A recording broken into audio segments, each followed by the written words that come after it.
Once you understand what option buying involves, then you look at your long stock portfolio.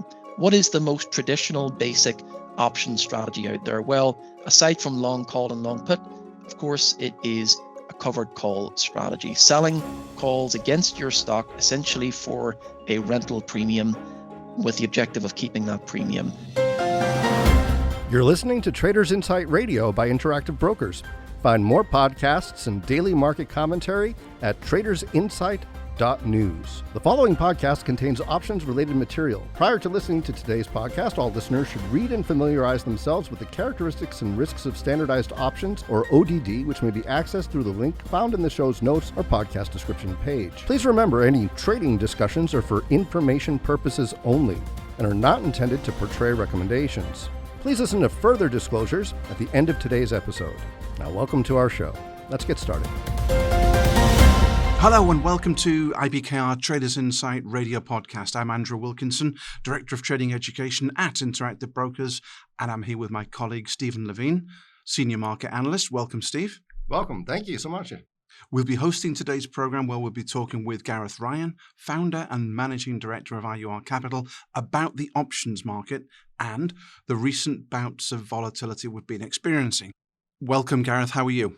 Welcome indeed. Yes, thank you for having me along, Andrew and Stephen. You're very welcome. Can you tell us a little bit about IUR Capital and your background and just kind of frame the program for us today? Yes, so I set up IUR Capital 15 years ago this year. We are an investment advisor focusing on the use of exchange-traded option strategies in a portfolio. Very good. Well, we're very happy you could join us, Gareth. And we're going to be talking all about volatility, the concept of volatility, what it is, and how investors use it. So it seems so far, 2022 kicking off, we've just got the first month of the year behind us. It's a rocky year so far, and there appears to be a long list of catalysts that are driving this, whether it's inflationary pressure and tightening of monetary policy by the Fed, the ongoing health crisis with COVID and its variants, geopolitical tensions among them. As potential catalysts. It seems against that backdrop, traders with long option positions may still be relying on the buy the dip mentality. Recently, you gave us a great webinar presentation for our listeners, and it was called Volatility Strategies for a Volatile Market, where you explored a range of related topics. And we wanted to get started by getting your insights into volatility. In your view, what is it? Is it a bad thing for the financial markets, for traders and for investors? And I guess generally, if you can tell us a bit more about how option-based strategies work in a stock portfolio. So yes, that's a good question to start off, Andrew. We need to, as investors, we need to understand that there is two types of volatility. We have realized volatility, also known as historical volatility, and we have implied volatility. Anyone with an equity portfolio will understand, or should understand at least, what is realized volatility is. How volatile has the market been recently? Then we have the implied volatility. And for any investor out there that's using options, they need to understand what implied volatility is telling us. When we look at the options market, what we're really talking about is volatility. High implied volatility means high option pricing. Low volatility means low option pricing. And we need to understand that when we look at volatility in a stock portfolio, we have to factor in both the realized volatility and, if we're using options, the implied volatility, because both of those factors are driving what's happening within a stock portfolio for an investor. Is there correlation between those two? Does implied volatility have any effect on realized volatility? Well, in certain market conditions, we have correlation that means that the implied volatility will either be above or below realized volatility. We need to think about realized volatility as in, as I mentioned, what's happened in the past. But for anyone in options, what's more important is actually the implied volatility, because as I mentioned, that high implied volatility as an option buyer means that option pricing will be higher than in a low volatility environment. And today we're going to talk a little bit more about what's been happening recently with both realized volatility and implied volatility, and what is our outlook essentially for those two types of volatility in 2022. So for simple long-only portfolio holders, potentially new investors holding stocks, what opportunities could they therefore be missing? So anyone that's holding a long equity portfolio, as I've mentioned, it's been an interesting start to the year, but we're not really of the belief that as January goes, so goes the market for the rest of the year. There will be challenges that we're going to talk about today on this podcast regarding 2022 and our outlook for equity markets generally. But when we look at these equity portfolios that perhaps have saw portfolio volatility increase in the past few weeks, we like to think of this as the opportunistic approach, whereby it's been the first time in almost 2 years that we've had a correction. That is, of course, a 10% decline from the all-time highs. And that's exactly what we've got for equity indexes in January of 2022. In terms of opportunities, there would be an opportunity in a 10% decline to look at adding some names to the portfolio for that long equity portfolio at a discount, or at least at lower levels. But then, of course, we also have to think about the option side. Given the fact that the implied volatilities have increased significantly in the first few weeks of the year, that's an opportunity for both option buyers and option sellers. And once again, I'll remind everyone that the high implied volatility that we've had in the past few weeks, you can capture what we call a volatility premium. The volatility premium means that as a seller of option premium, you are essentially receiving a higher credit to take the risk of holding that short option position.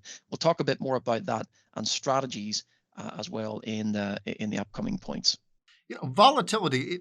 I recall from your webinar presentation, you asked the audience whether they thought that the VIX would track above 40. I thought that this was very interesting. I know we've recently tracked above 30. First, can you please put that number in perspective? What are its implications if it does get above 40? And what did your audience respond? How did they respond to that? So let's remind everyone what the VIX is telling us first and foremost, okay? Particularly for the retail investor that may have saw and heard about the VIX, but doesn't truly understand its implications and what we can gauge from the VIX. The VIX is essentially the volatility index for the S&P 500 index options, more specifically, the 30-day implied volatility of S&P 500 index options. Now, when we look at it as a metric of risk for the S&P 500, anyone looking at the VIX chart going back 10, 15 years will see that we're actually trading, today we're trading relatively close to the long-term historical average, which is between the low and mid 20s for the volatility index. Now, last year, 2021, the VIX was somewhat preoccupied below 20. If we look at the number of days in 2021 where the VIX was trading in the mid to low teens, you'll see that there were many more of those days than where the volatility index was trading above or significantly above that longer term historical average. When we have a VIX at a 40 handle, as we talked about on our recent webinar, that implies higher volatility, or that we're expecting higher implied volatility for the S&P 500 index. And of course, that's exactly what panned out during January of this year. But I'll also mention one important thing. When we have a 40 VIX, we also need to look at, particularly once again, the retail investor, how long we spend at 40 on the volatility index, as in how many days is the market trading at a 40 VIX? And the answer quite simply is not a lot. On that recent webcast, we also spoke about the fact that we always see this near-term immediate retracement when we see that spike in the volatility index. And that, of course, tells us that at the same time, the S&P 500 index is bottoming out. It's forming a near-term bottom formation. That, of course, is exactly what happened during the final few days of January. And we also need to remind ourselves of the inverse correlation between the S&P and the VIX. That means that when the VIX is rallying, or we see a spike in the VIX, the S&P 500 index is typically selling off quite sharply. And of course, you can draw a chart and you can take a look at that price action during January's market action. Huh. Is that proportional? So if it's in the mid-teens and it goes to 40, or say it's at 20 and it goes to 40, do we see that inverse relationship at the same magnitude? Yeah, so typically the volatility index will move inversely to the S&P 500 index about 75 to 80% of the time. So it's not entirely, it's not 100% inverse in terms of its action. There are other factors involved with daily moves on the VIX. But when we have a move from 20 to a 40 handle on the VIX, that implies that there is a sizable decline going on with the S&P 500 index. In the case of January's price action, we had about a 13% decline. So we entered correction territory, and I believe the lows from the January volatility, we were about 13% off the highs. So what would an options investor do if the VIX were to reach 40 or higher? So when we have a 40 VIX, the question we have to ask ourselves is there more upside for volatility? That means, inversely, is there going to be more downside for the S&P 500 index? As I mentioned, we had a 13% decline. We were not looking for a bear market. We have other factors going on, of course, in the world, not just the fact that interest rates and the regime for interest rates is changing in 2022, but there are other factors we have to consider. So, as I mentioned, we bottomed out at a 13% decline for the S&P. If we have a 40 VIX, as I've mentioned in the past few moments, the retracement that we had took place very quickly. Within a matter of days, we had retested the 30 handle. So for investors, the question is, if we have a 40 VIX, are we willing to look for more upside, or are we looking at a bottom formation on the S&P? And if so, that means that the VIX is topping out near term. And in that case, we would look at downside action on the volatility index with our option strategies. Gareth, I've got a question for you. We talk about the whites of their eyes. You know, what's the conversation go like with a client when faced with a couple of days of headlines about stocks crashing around the world, markets down X%, fears of rising interest rates, and you're sitting there telling the guy, this is what you should do. I want you to buy something, or we're going to sell some volatility. How does that conversation go? Yeah, so with retail investors, there is an unfortunate common theme in it. That is that they are selling or liquidating positions at or near the bottom. And once again, unfortunately, that's we saw that pan out with retail investors, not just our own clients, but with retail investors in general during the January market sell-off. The most important point to make is that, particularly if you're long-term with your view, January's market decline was significantly less than the March 2020 market meltdown. In fact, it was about a 30% sell-off relative to the size of the declines during March of 2020. That was a very quick and fast bear market coming on 2 years ago now. The January price action was more realistic in terms of its reaction to a change, as I've mentioned, in the interest rate environment. And it's also important to bear in mind that the bottom that we saw in the S&P in January was around or at leading up to the Fed meeting, which of course is really where the catalyst for all this has come from. And in fact, the price action was also similar to that of December's market declines before the December Fed meeting. But going back to the question about retail investors, yes, we'd like to think that retail investors are opportunistic by nature, but unfortunately, with some investors out there, yes, they tried to manage their risk by limiting their drawdown at or near the bottom of the declines in January. Others, however, were sitting with high levels of cash, and we'd like to think that they were able to take advantage of that. As I've mentioned, there were some names that started the year down more than 20%. Some of those names were also the best performers of 2021.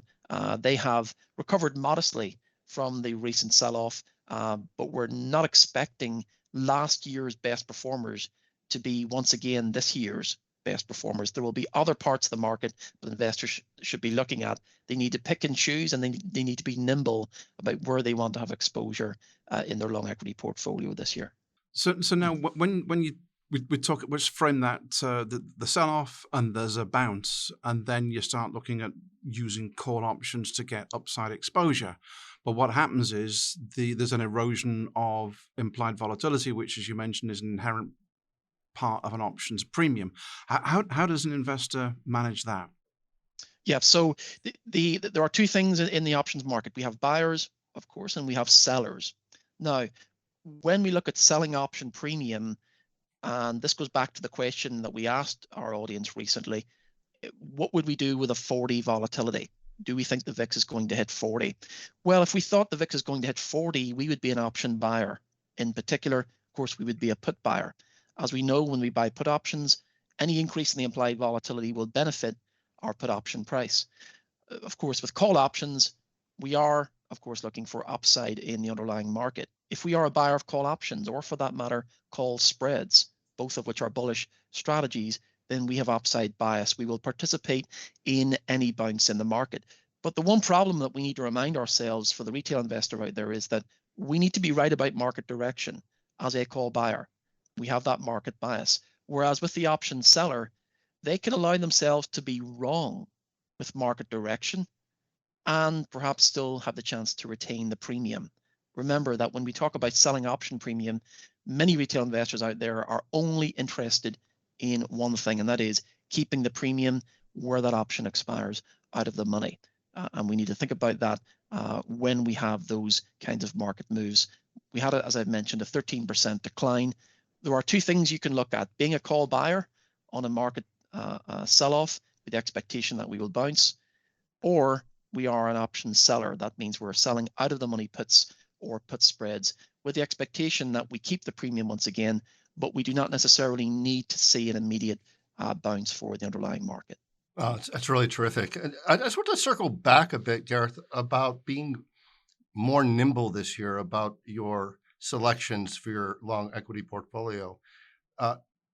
Would you consider ETFs then being too diversified, or how do you consider ETFs versus single name stocks? Is there more of a risk or concentration on single stock names, or would you opt for an ETF or an ETF basket? So we are a proponent of using index ETFs for our clients that we advise. And one of the main reasons for that is that we can essentially distribute our risk across the index. When it's an index ETF, of course, we have exposure to various sectors and industries. That, of course, is where the S&P 500 ETF does we'd like to say a great job of giving us that access to those sectors and industries, but also the Qs, for example, or the IWM, the Russell 2000 small cap ETF. The small caps had a very tough January. I believe they briefly tested bear market territory during the lows of January. So of course, if we're talking about being opportunistic, that's one place we could look at. So those index ETFs are certainly one place that we'd like to have access to. Then below that, if we drill down, we can look at those sector ETFs. Yeah. And I'll go back to my point that we need to be nimble. This year, we need to look at what areas we want to have access to. Energy, of course, we're looking for energy to have another solid year. So we look at the energy sector ETFs or the utilities or the financials. Yep. But then we also think about the growth names that were, once again, last year's best performers. We're not expecting that to play out again this year. So we need to think about what kind of exposure we want to have to those names. Single names, we can also be more selective. One thing we have to think about with single name exposure is exactly that. We have exposure to that single name. And the broader market on any given day or any given short-term period may be performing relatively well, but you have exposure to a single name that has a corporate earnings or a news story that's coming out that may adversely impact the overall portfolio. So be nimble, pick and choose where you want to have access to with your single names. And again, I repeat, do not expect last year's performers to be this year's performers once again. Yeah. And you mentioned financials. I'm thinking about the rising rates or rising treasury yields, thinking that XLF, for example, may be something to consider in this environment. Do you see the fear playing into broader market volatility surrounding rising yields? Maybe that would be a boost for bank stocks and XLF as a basket? Well, if we look at 2021, in fact, the banks had a stellar year last year. Most of the tier one banks had a return of 30 or 40% for the year. They did start out 2022 on a solid note, but of course they were also somewhat caught up in the January market volatility. We'd like to think that in the changing rate environment, banks and their lending business would benefit from a change in the rate environment, but there may be some delay to that, and there are other factors involved as well. With that being said, yes, there are perhaps 2 or 3 banks that we'd like to own individually outright. And of course, going back to our discussion on options, we can set ourselves target prices to own one or more of these banks through cash secured puts. So we don't necessarily need to be acquiring these bank names at current market levels. We could, for example, look to sell cash secured puts 5% out of the money, which of course lowers our target price on those banks. XLF also had a good year last year as a result of the expectation that rates will be changing this year. It's had somewhat of a mediocre start to 2022. Let's see how that plays out. Bear in mind that XLF, the components of that are not just banks. There are other components in there to take a look at. Other financials are related, but not necessarily banks. Yeah, correct. Yeah, I'm not sure about you, Gareth, but I didn't learn much from the Fed in January. Did you? Yeah, I think we, the Fed role. Everyone should understand their dual mandate. Right. We need to think about, how hawkish were they in the statement. One of the things I will say, actually, before the Fed meeting in January, if we look back to the very first couple of days of the year, we actually started out on a solid note for equity indexes. Right. Yeah. But then what came along? Well, we had the Fed meeting minutes from that December Fed meeting. And if we look back at the price action, it seems that that may have been a catalyst, because when we look at our charts, take a look at SPX or the Qs or the small caps, that is actually where we had a turning point. We had a pivot point for these indexes. And that's when we started to come off the highs, and we started to form this correction price action. So the actual Fed meeting itself, we have the Fed meeting minutes in a couple of weeks. It was relatively hawkish. They did repeat what we were expecting, and that is that they'll raise rates when they need to.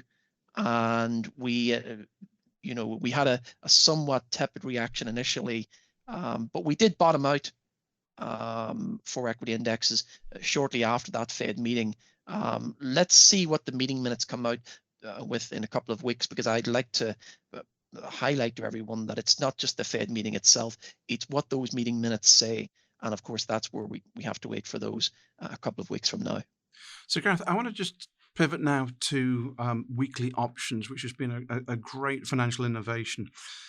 Can you just explain to the audience what these are, the weekly options, when they were introduced, and why do you think they've been so successful? So initially, folks, when we look at the options market going back 15, 20 years, we had, in many cases, just one traditional monthly option expiry for various products, not just index options, but for single names as well. That means that our time horizon, our minimum time horizon as such, would be 30 days, going out 60 or 90 days if we were taking a more long-term position.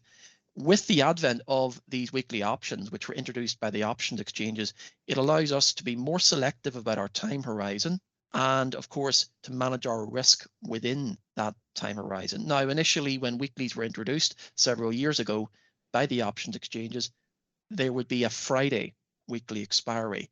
But since then, we've had a further improvement, of course. And now, for the retail investor in particular, we have, in many cases, a Monday expiry, a Wednesday expiry, and of course, that Friday option expiry.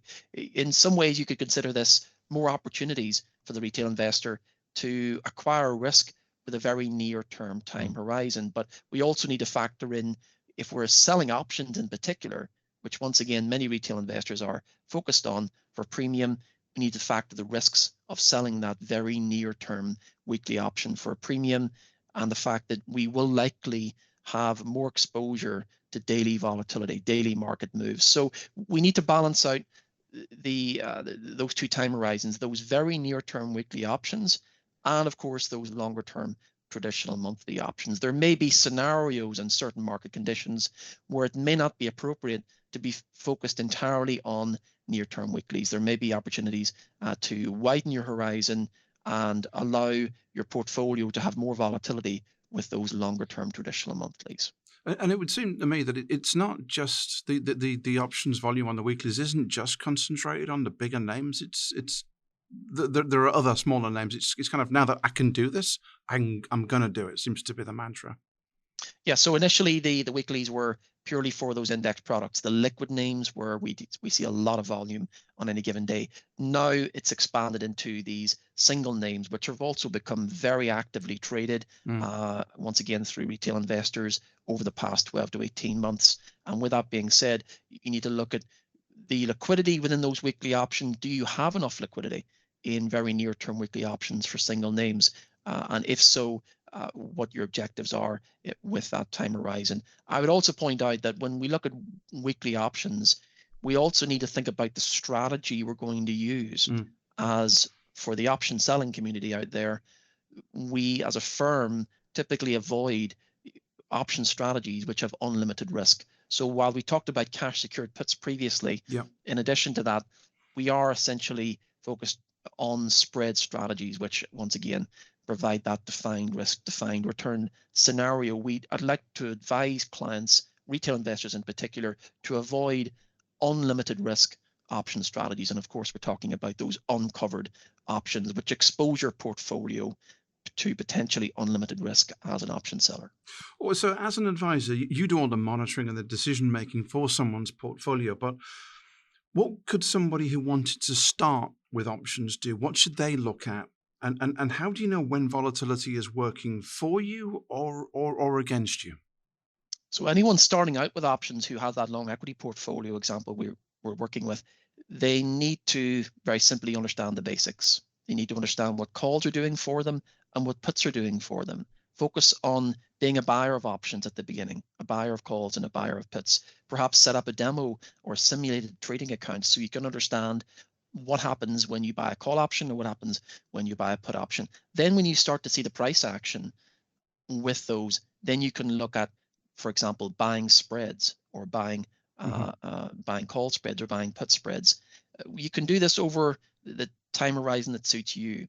If it takes you several weeks or several months to get comfortable with dealing in options as a beginner, then you should focus on that before committing capital to real capital to any option strategy in your portfolio. Once you understand what option buying involves, then you look at your long stock portfolio. What is the most traditional basic option strategy out there? Well, aside from long call and long put, of course, it is a covered call strategy, selling calls against your stock essentially for a rental premium with the objective of keeping that premium. Covered calls have, I believe they were the very first option strategy that was most widely used going back more than 30 years now.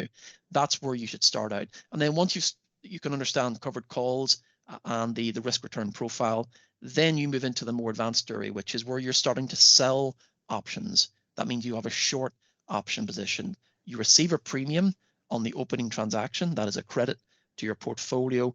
And typically your objective is the same, and that is to keep the entire premium for the portfolio. I would like to just go back a bit when we were talking about the Fed. And we had a call recently, and I remember in that call, you mentioned the term Beijing put. And I thought this was really interesting. We've heard the Fed put, but now it seems that the People's Bank of China seems to be undergoing some kind of scrutiny by Beijing. It's being more accommodative at a time when the Fed is now becoming more hawkish and removing liquidity and hiking rates, or talking about hiking rates. So it seems these two central banks have these diverging monetary policies. Used to be, it seemed that most global central banks had a concerted monetary policy in providing liquidity or keeping things accommodative. But now these two seem to be diverging. So how does this influence, say, the U.S. markets and volatility? And is this something that options traders should watch out for? So this actually tells us that the two stages that the US and China are at with their economies. We, as you mentioned, we're familiar with the Fed put. Retail investors understand that the Fed has provided an unprecedented amount of stimulus to the economy, not just during the COVID era, but going back to 2008. So over that 10 to 15 year time horizon, the amount of stimulus being put into the economy, that essentially props up the market, because you have that Fed-induced low volatility environment. Now, as we come out of the COVID era, We understand that rates will have to raise. They will have to raise rates several times this year, perhaps the Fed, to, of course, keep inflation under control.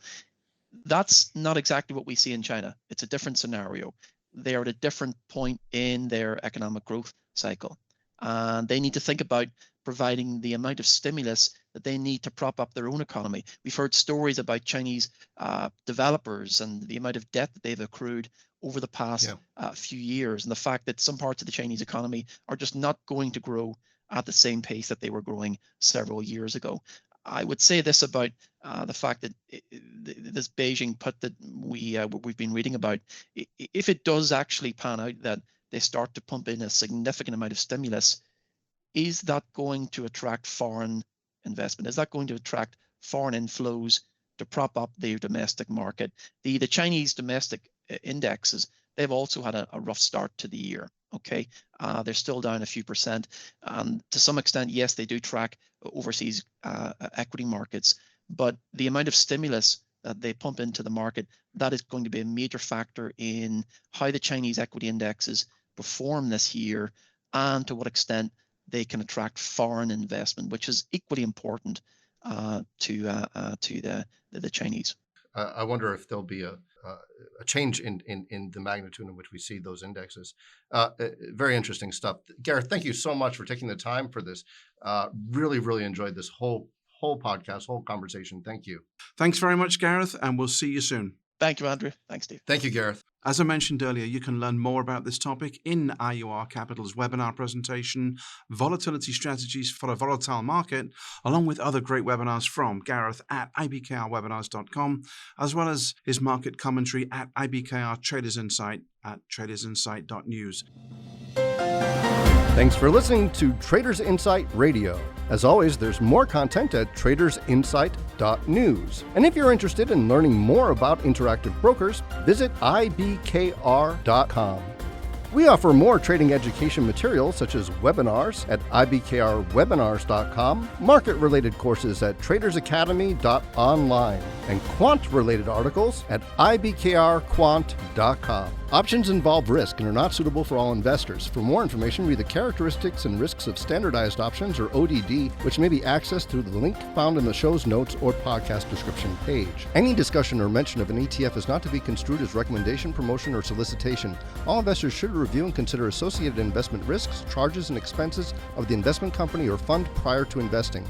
Before acting on this material, you should consider whether it is suitable for your particular circumstances and, as necessary, seek professional advice. Interactive Brokers LLC does not have any interest, affiliation, or relationship to the interviewee, their employer, or related organization. The views and opinions expressed herein are those of the author and do not necessarily reflect the views of Interactive Brokers LLC, its affiliates, or its employees. Interactive Brokers is not affiliated with and does not endorse or recommend any third-party investment information, advice, services, or products discussed in this episode. The analysis in this material is provided for information only and is not and should not be construed as an offer to sell or the solicitation of an offer to buy any security. To the extent that this material discusses general market activity, industry or sector trends, or other broad-based economic or political conditions, it should not be construed as research or investment advice. To the extent that it includes references to specific securities, commodities, currencies, or other instruments, those references do not constitute a recommendation by IBKR to buy, sell, or hold such investments. The material does not and is not intended to take into account the particular financial conditions, investment objectives, or requirements of individual customers. Before acting on this material, you should consider whether it is suitable for your particular circumstances and, as necessary, seek professional advice.